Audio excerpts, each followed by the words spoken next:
আপনিও কি আমার মতো সেম ভুলটাই করছেন কলিজা পরিষ্কার করার ক্ষেত্রে? তাহলে এই ভিডিওটা আপনার জন্য। আসসালামু আলাইকুম everyone, welcome back to my channel. গরু বা খাসির কলিজা পরিষ্কার করার সঠিক নিয়মটা দেখিয়ে দিব আজকে।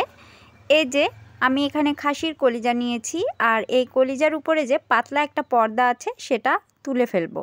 তো আমার তোলার ক্ষেত্রে ছিঁড়ে ছিঁড়ে যাচ্ছিল, যাই হোক আমি তুলে ফেলেছি। অপর পাশেও আমি এভাবে পাতলা পর্দাটা তুলে নিচ্ছি। এভাবে কলিজার উপরের এই পর্দাটা তুলে নিলে হয় কি, রান্না করার পরে অনেক সফট হয় আর খেতেও অনেক মজার হয়ে থাকে।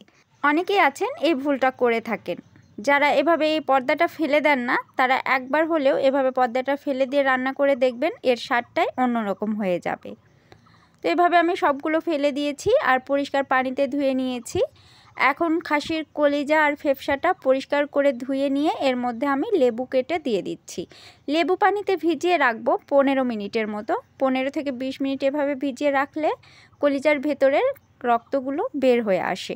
এখনও পরিষ্কার কাজ শেষ হয়নি, এটাকে 5 মিনিট গরম পানিতে ফুটিয়ে নিব, তাহলে একেবারে পুরোপুরি পরিষ্কার হয়ে যাবে। এখন পছন্দ মতো পিস করে রান্না করে নিতে হবে। রান্নার ভিডিওটা আমি আজকে দেখাইনি, অন্য একদিন দেখিয়ে দিব। আজকের মতো এখানেই বিদায় নিচ্ছি। আমার ভিডিও ভালো লেগে থাকলে চ্যানেলটি অবশ্যই সাবস্ক্রাইব করে দিবেন। সবাই ভালো থাকবেন, সুস্থ থাকবেন। আল্লাহ হাফেজ।